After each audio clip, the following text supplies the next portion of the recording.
Stop. They can't sign that. The scream echoed through the luxurious hall of the Hartwell mansion as a thunder in serene sky. 200 guests dressed in gala became simultaneously, looking for the origin of that voice that dared to interrupt the wedding of the year in Beverly Hills. At the bottom of the hall, a 28-year-old Philippine woman walked determined by the central corridor, her firm steps contrasting with the simple uniform she still wore. He was Carmen Santos, and everyone there only knew her as the children's nanny, invisible to high society, but no longer silent. "This woman is lying to you," he continued Carmen, pointing directly to Victoria Blackwood, the bride who seconds before smiling radiant next to billionaire tech Richard Hartwell. "She doesn't love him. It's all a blow." Victoria paled instantly. Her perfectly manatted hands trembled by holding the bouquet of white orchids that had cost more than Carmen's annual salary. "Security guards," she shouted, trying to keep the composure. "Take this crazy from here." But Carmen Santos had spent the last 6 months taking care of Richard's twin children,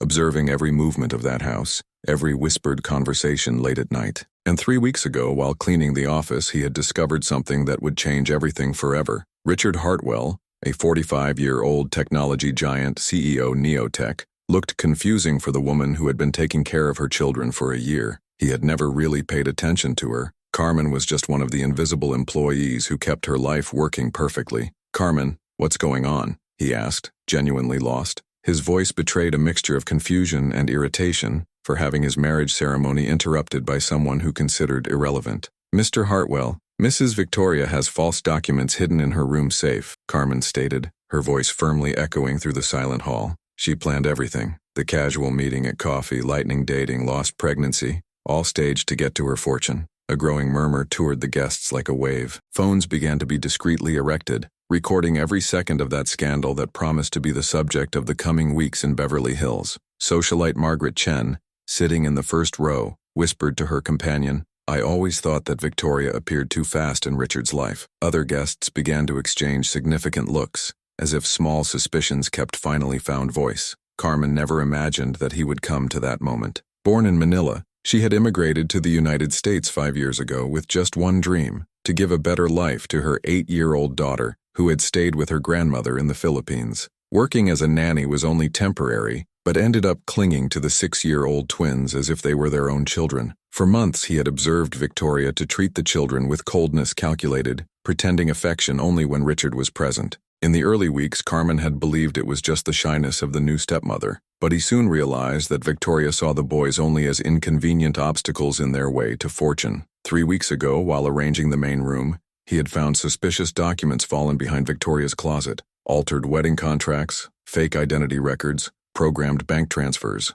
all in the name of people she had never heard of. "She is not even called Victoria Blackwood," continued Carmen, ignoring the indignant murmurs of the audience. "Her real name is Veronica Mills, and she has done it before, with at least 2 other rich men." The reaction was explosive. Guests got up from the chairs, some shouting questions, others trying to get closer to hear better. The pastor, an elderly man who had met the Hartwell family for decades, was paralyzed with the Bible in his hands, not knowing how to proceed. Victoria finally exploded. "This is ridiculous. Are you going to believe any Philippine maid instead of me?" His mask of perfection had finally fallen, revealing the fury underneath. "She is obviously obsessed with Richard, invented these stories because you want my place." But Carmen didn't go back. Her dark eyes shone with a determination that surprised herself to herself. For months he had remained silent, observing that woman manipulating Richard, using children as pedestrians in her game, coldly planning the destruction of a family. "Mr. Hartwell," Carmen said, taking a pen drive out of her pocket, "everything is here.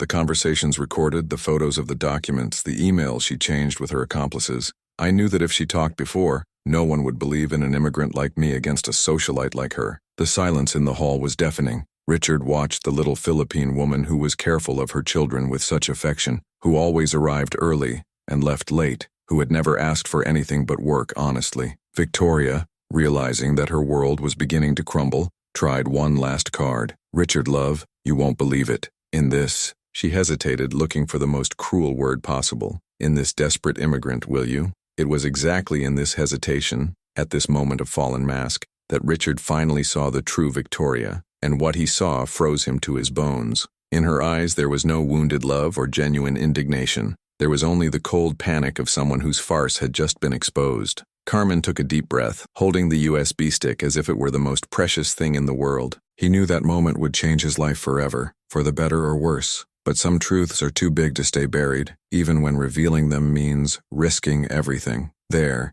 in the face of 200 horrified spectators, the little Philippine nanny that everyone ignored holding in his hands not only proof of a scam, but also the power to destroy one of Beverly Hills' most influential women. And what no one still suspected was that Victoria was not just a lone opportunist, she was part of something much bigger and more dangerous. If this story of courage and shocking revelations is holding your attention, be sure to subscribe to the channel, because what Carmen discovered on that USB stick was just the tip of the iceberg of a conspiracy that would involve much more people than she had ever imagined. The USB stick in Carmen's hands was like a grenade about to explode. Victoria, realizing that her scam was starting to crumble, quickly changed her strategy. If you could not silence Carmen with authority, you would use what you've always worked: prejudice and public humiliation. "Richard, dear," said Victoria, your voice acquiring a morose and calculated tone, "will you really let an illegal immigrant destroy our marriage? She is probably being paid by her competitor to create this scandal." The murmurs in the hall intensified.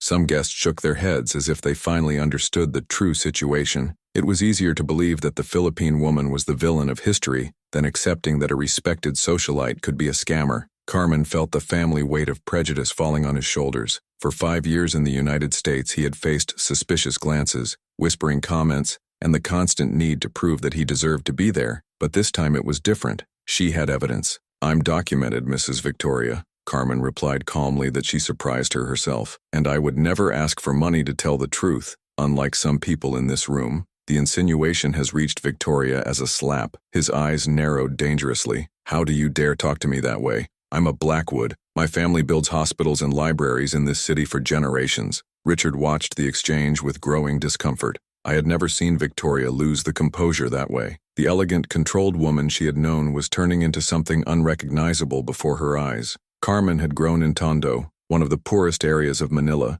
where he had learned early as survival meant observing, listening, and acting at the right time. His mother, who worked as a maid for rich families, had always told her, "Anak, the rich think we are invisible, but it makes us powerful. We see things that they think nobody sees." At 23, Carmen had immigrated with a simple dream: earning enough money to bring her daughter Sophia to the United States and give her opportunities she had never had. 5 years later, she still sent almost all her salary to Manila, living with the least, so that her girl could study in a good school. During the 6 months at Hartwell's house, Carmen had observed Victoria with the experience of someone she knew well: manipulators, small details that others ignored. As Victoria treated employees when Richard was not present, her whispered calls late at night, the way she forced smiles as the children approached. "Richard," continued Victoria, now adopting a tone of wounded victim, "she is doing this because you love me more than ever loved someone. She is jealous. How many times have you heard of maids that are obsessed with the bosses?" The insult echoed through the salon like a whip. Carmen felt every word like a stab, but remained firm. He had faced worse things: supervisors who tried to abuse his vulnerable situation, owners who threatened to denounce it as illegal when he complained of backward wages, daily humiliations for being foreign in a country that saw it with the second-class citizen. "Mr. Hartwell," said Carmen, completely ignoring Victoria, "I can show the photos I took from the documents. I can reproduce the recordings of her conversations on the phone. But if you prefer to believe that a single mother would invent such a story just to cause problems, then there's nothing more than I can do." That's when Carmen mentioned being a single mother that something changed in Richard's expression. He had never asked her personal life, had never been interested in what motivated her to work so long away from home. For the first time, he saw Carmen not as a faceless employee, but as a person with history, sacrifices, and courage. Victoria noticed the subtle change in the groom's gaze and intensified the attack. "Richard, if you don't stop this clowning now, I'm leaving. I won't be here being humiliated by a maid who clearly lost the judgment." "Maybe we should hear what she has to say," suggested Margaret Chen from the front row. His voice cut silence like a blade. "After all, if she is lying, it will be easy to prove." Margaret's suggestion triggered a wave of agreement between some guests. Victoria was trapped. Every second of hesitation confirmed that he had something to hide. "This is ridiculous," exploded Victoria. "I won't be here wasting time with the fantasies of a clearly disturbed woman. Richard, or you stop it now, or our wedding ends even before starting." The ultimatum stopped in the air like a poisonous threat. Victoria had made a crucial mistake. She was trying to force Richard to choose between her dignity and marriage. For a man used to making billionaire decisions, That emotional blackmail sounded exactly like what it was: manipulation. Carmen observed the dynamics unfold, remembering his mother's words. When someone rich is desperate, make mistakes. And when you make mistakes, the truth appears. On the USB stick, there were not only photos of documents. There was something much worse for Victoria: recordings of her telephone conversations, planning not only to steal Richard's fortune, but also get rid of any obstacle that appeared on the way. Including 2 innocent children she saw only as obstacles to full access to her father's assets. "Mr. Hartwell," said Carmen softly, "before making any decision, you might know that your future wife has very specific plans for your children after you get married. And these plans don't include keeping them around." The silence that followed was absolute. Victoria paled in a way that no makeup could disguise, because that specific information about the children she had shared only in a telephone conversation that thought to be totally private. Carmen held on his hands not only proof of a financial scam, but evidence of something much more sinister that would turn that marriage interrupted into Victoria's minor. And while everyone was waiting for her next word, Carmen realized that her life as an invisible observer had come to an end. Now she completely controlled everyone's fate in that room. The mention of children hit Richard as a punch in the stomach. His twin sons, Emma and Ethan, have been the most precious in her life since she lost her first wife in an accident.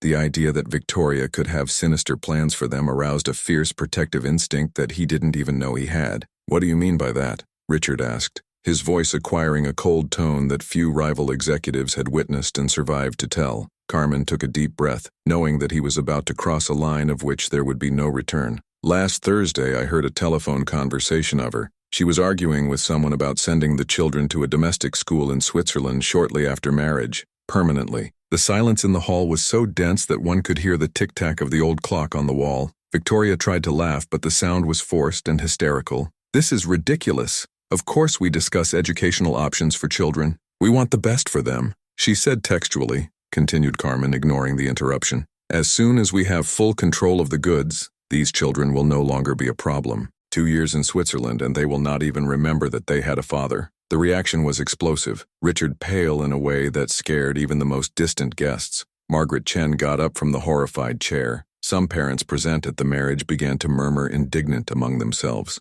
Carmen had spent the last 3 months carefully preparing that moment. It wasn't just an observant nanny. She was a woman who had learned from the outskirts of Manila that survival meant to always be 2 steps ahead. From the first day at Hartwell's house, something about Victoria had activated all her internal alarms. The way she treated Philippine employees was particularly revealing. Short comments on people of her type, glances of contempt when she thought no one was seeing, impossible demands given in a deliberately humiliating way. That's when Carmen began her silent investigation, that she discovered an unexpected ally, Marcus Chen, son of Margaret and cybersecurity technician, who worked discreetly for some of Beverly Hills' richest families. Marcus had noticed the same strange signs in Victoria. During a charity event at Hartwell's house, he had observed Victoria discreetly photographing documents at Richard's office. When Carmen approached him with his suspicions, he found someone equally suspicious. "My mother always said that Victoria appeared too fast in Mr. Hartwell's life," had whispered Marcus to Carmen during a party 2 weeks ago. "And I have access to systems that can check identities. Do you want me to investigate?" This is how they found that Victoria Blackwood was actually Veronica Mills, a woman with a history of suspicious relationships with rich men. Marcus had used his technical skills to track his previous identities, while Carmen used his position of social invisibility to observe and record. "Mr. Hartwell," said Carmen, taking the phone out of her pocket, "I can play the recording now if you want, or we can go to your office and show the documents she hid behind her first wife's painting." The last sentence hit Richard like a bullet. Victoria had hidden evidence behind her late wife's photo, an act of desecration that transcended any financial greed and entered the kingdom of pure psychological cruelty. Victoria, realizing that she was losing ground quickly, decided to intensify the personal attack. "Richard, you're really believing in a conspiracy invented by a Philippine maid and—" "Wait." She looked around the hall like a predator looking for vulnerabilities. "Where is Marcus Chen?" "Ah, of course. Now I understand." She pointed to Marcus, who had approached discreetly during the confusion. "It's a conspiracy. This Philippine and this Chinese have gathered against me because they don't accept to see a successful white woman." The racist comment echoed through the hall like a bomb. Several Asian and Philippines guests present at the wedding looked at each other, shocked. Margaret Chen got up furiously. "How do you dare? My son has more integrity on his little finger than you all over your body." Marcus stepped forward, holding a tablet. "Victoria, Or should I say Veronica? Would you like to explain why Veronica Mills, from Phoenix, Arizona, was accused of matrimonial fraud in 2019? Or would you prefer to talk about Sarah Valdez, Dallas, Texas, accused of the same crime in 2021? Carmen observed the transformation in Victoria's face. The refined socialite mask had completely disappeared, replaced by the desperate expression of someone trapped. Or, Marcus continued, sliding the finger on the tablet screen, we can discuss the bank transfers you authorized last night, moving $50,000 from Mr. Hartwell's personal account to a Cayman Islands account registered on behalf of Victoria Blackwood. The hall exploded. Guests got up, some shouting questions, others recording frantically with their phones. Richard was paralyzed, processing the magnitude of betrayal. Carmen felt a mixture of terror and relief. For 3 months he had carried that weight alone, fearing no one would believe in an immigrant nanny against an established socialite. But Marcus had provided the technical credibility that his evidence needed. Mr. Hartwell, said Carmen softly, there's one more thing she needs to know. The conversation I heard was not accidental. She knew I was cleaning the office. She wanted me to hear. Richard looked at her confused. Why? Because her plan was not just stealing her money. Carmen took a deep breath before the final revelation. It was to use myself as a scapegoat. After marriage, she planned to accuse me of theft. The evidence was already planted in my room. The silence that followed was absolute. Carmen had revealed not only a financial blow, but an elaborate conspiracy that included destroying an innocent's life to cover up the crime. Victoria tried a last desperate card. This is crazy. You're all crazy. She turned to Richard, grabbing her arm. Love, don't let this conspiracy destroy our love. But Richard had already seen enough. In Victoria's eyes, there was no injured love or genuine confusion, only the cold panic of a discovered predatory. And when he looked at Carmen, he saw the LGO he had never noticed before, the silent courage of someone who risks everything to protect his family. Carmen was holding in his hands not only evidence of a scam, but proof that for months it had been the only barrier among children and a terrible destination. And while Victoria shouted her innocence to a hall that no longer believed in her word, Carmen realized that her life of social invisibility was over. Now she controlled everyone's fate in that room. But what neither Carmen nor Marcus knew was that Victoria had one last and desperate hidden feature, something so dangerous that she would transform that public exposure only into the first act of a much more sinister war. Victoria realized she was trapped, but far from accepting defeat, she revealed her true nature. Do you think you know me? She laughed, her voice acquiring a cold tone that made several guests back off instinctively. You have no idea who I really am. She pulled the phone from her pocket with sudden movements. A call on the life of this Philippine becomes hell. I have contacts in immigration, the police, in places you don't even imagine. She may have papers, but I can make them disappear. The explicit threat shocked even the most cynical guests. Margaret Chen got up from the chair, furiously. Now you showed your true face, Veronica Mills. But Carmen showed no fear. In fact, a soft smile appeared on his lips, the first genuine smile someone had seen from her throughout that confusion. Mrs. Victoria, or I must say Veronica, there is something you don't know yet. Richard observed the transformation in Carmen's posture. The shy woman he knew had disappeared, replaced by someone who radiated a silent and devastating confidence. Marcus, said Carmen, turning to the young coach, can show the video to everyone, please? Marcus connected his tablet to the big screen that had been installed to display photos of the couple during the reception. In seconds, the entire hall could see and hear Victoria in a video conversation with an unknown man. The plan is working perfectly, Victoria said in the recording. Richard is completely in love. In 2 months we will be married and I will have full access to the accounts. After that, she made a gesture, cutting her neck. A small accident and I inherit everything. The silence in the hall was absolute. Some guests covered the mouth, horrified. Victoria had just confessed to murder, but the recording continued. What if anyone suspects? Asked the man. I've prepared a perfect scapegoat, Victoria said coldly. The Philippine baby. I will plant evidence in her room, accuse her of theft and threats. Who will believe in an immigrant against me? If she is killed resisting the prison, even better. The reaction was explosive. Screams of indignation echoed through the hall. Some guests started calling the police. Victoria tried to deny, but her own voice kept leaving the speakers. How did you get it? Richard asked, looking at Carmen with a mixture of shock and growing admiration. Carmen took a deep breath. 3 weeks ago, when I discovered the documents, I installed an app on her notebook. Everything she did was recorded in a safe cloud. Marcus helped me with technology.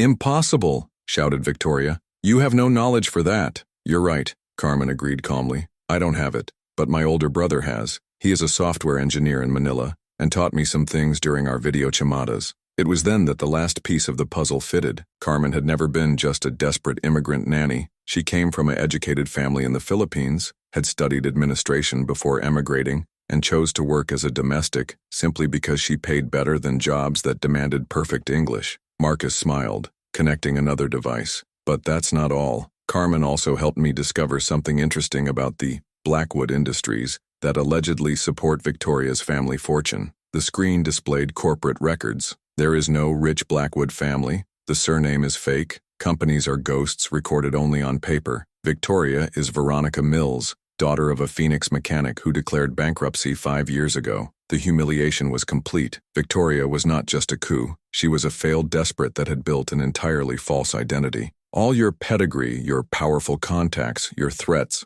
all lie, continued Marcus. You have no power. It's just a criminal without money using fake identity. Victoria collapsed. Literally, he fell to his knees on the marble floor, his wedding dress spread around like the petals of a withered flower. They can't do that with me, murmured, then shouted, I deserve this life. Carmen watched her without a drop of compassion. You deserve exactly what you are receiving. Justice served. Sirens sounded outside. Police had arrived, called by several guests simultaneously. When the officers entered, they found a surreal scene. A bride in tears being pointed out by 200 elegant people, while a Philippine nanny calmly held the evidence of multiple crimes. Officers, said Richard, his voice recovering the authority, this woman tried to fool me, planned my murder and threatened an innocent employee. We have everything recorded. Carmen handed over the USB stick and provided his statement with clarity and accuracy that impressed even the most experienced police. His hands did not train, his voice did not fail. It was as if she had prepared for this moment for months. Victoria was handcuffed, still dressed as a bride. Her tears blurred her impeccable makeup. While it was driven out, she shouted one last threat. This is not over. I know people. I will destroy all of you. But his words sounded pathetic from someone handcuffed being taken by police. Carmen just watched in silence, knowing that Victoria would soon discover that being arrested by multiple federal crimes does not leave much room for sales vendas. When the hall finally emptied and only Richard, Carmen, and Marcus remained, a strange silence settled. The contrast was surreal. Still intact wedding decorations, but the empty altar and 3 people who had just lived the most intense drama of their lives. Richard looked at Carmen with an expression she had never seen before. It was no longer a distant eye from a boss to an employee, but the deep respect of someone who recognizes true courage. Carmen, he said gently, how can I thank what you did? She smiled, the same soft smile that had scared Victoria minutes before. No need to thank Mr. Hartwell, he was only protecting the children. But Richard knew there was much more than maternal protection in that story. Carmen had orchestrated such a perfect operation that he would leave impressed professional researchers. And lies, she was discreetly packed her bag to leave. He realized that his life would never be the same. Not only because he had escaped a deadly trap, but because he had discovered that the most valuable person in his house was someone he had never really seen. But what neither Richard nor Carmen knew was that Victoria's fall was only the first domino in a much larger sequence that was about to fall, revealing secrets that would transform not only their lives, but the whole future of the Hartwell family. 6 months after the marriage that never happened, life in Beverly Hills had completely turned. Victoria, or rather Veronica Mills, was in an 8-year sentence for fraud, attempted murder, and identity theft. News about his fall echoed through all the social circles of the Californian elite as a dark warning. Not even the appearance of respectability protected those who played with fire. Carmen Santos was no longer the invisible nanny that everyone ignored. Richard had insisted that she would accept a position as a personal security director of the family,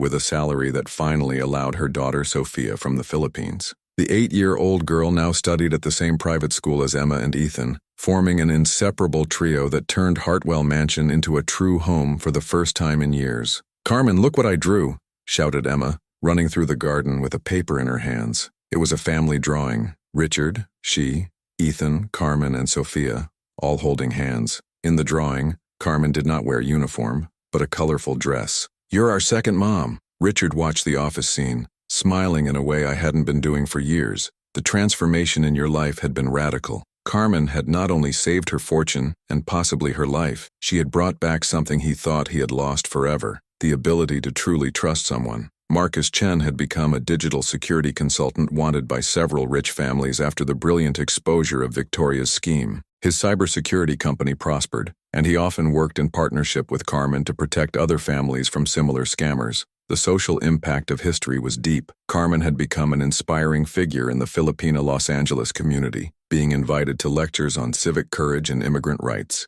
Its history was told in documentaries and television programs, always emphasizing that heroism has no nationality or social class. Margaret Chen, who had witnessed all the revelation in that fateful marriage, has become an informal mentor to Carmen. "You proved something I always knew," she said during a dinner at Hartwell Mansion. "Integrity and courage are not bought with money. These are qualities that come from the heart." Victoria, in turn, discovered in prison that reality was very different from her fantasies of power. Without expensive makeup, designer clothes, or fake identities, it was only Veronica Mills, a 35-year-old woman with a history of small blows who had finally bitten more than she could chew. Her old friends, socialites, forgot her completely, as if she had never existed. During a routine visit to prison to give additional testimony, Carmen found Victoria in the corridor. The former socialite seemed unrecognizable, thin, without makeup, using the standard orange uniform. For a moment his looks crossed. "You destroyed my life," whispered Victoria,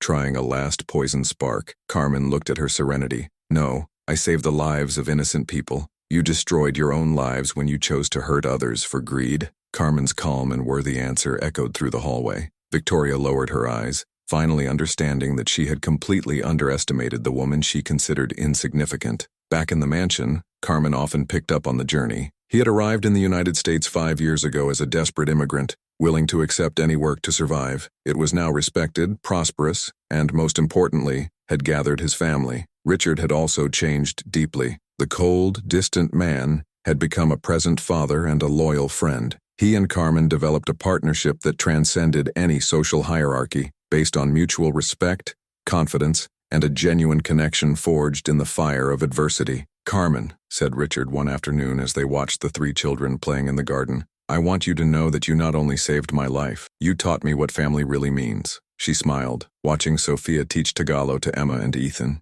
"Mr. Richard, sometimes the best families are the ones we chose, not the ones we were born." The transformation was complete when Richard decided to use his influence to create a background of scholarships for immigrant children, naming him Sophia Santos Program, in honor of Carmen's daughter. It was his way of returning not only Carmen, but the whole community it represented. Carmen had proved that courage does not know national borders or social barriers. His determination to do what was right, even risking everything, inspired not only the Hartwell family, but everyone who heard his story. "True revenge," Carmen used to say in his lectures, "it's not destroying who hurts us. It is building something so beautiful and strong that it makes their evil irrelevant." Victoria had tried to use prejudice and social status as weapons against Carmen, but found out too late that integrity is a much greater power than privilege. While she was off in prison, Carmen thrived, surrounded by a family she chose and the respect of a community that learned to value character above appearances. The little Philippine nanny that everyone ignored had become the guardian of one of Beverly Hills' most powerful families. And every night, by putting Sophia to sleep in the room decorated with love next to the rooms of Emma and Ethan, Carmen knew she had won in a way that Victoria could never understand. She had not only exposed a criminal, had built a new and prosperous life on the rubble of the wickedness of others. This is the true essence of justice. Not only punish evil, but flourish despite it. If this story of courage, justice, and transformation has touched your heart, subscribe to the channel for more inspiring narratives that prove that sometimes the most unlikely heroes are those that the world least expects, and that the best revenge is always to live well and thrive against all probabilities.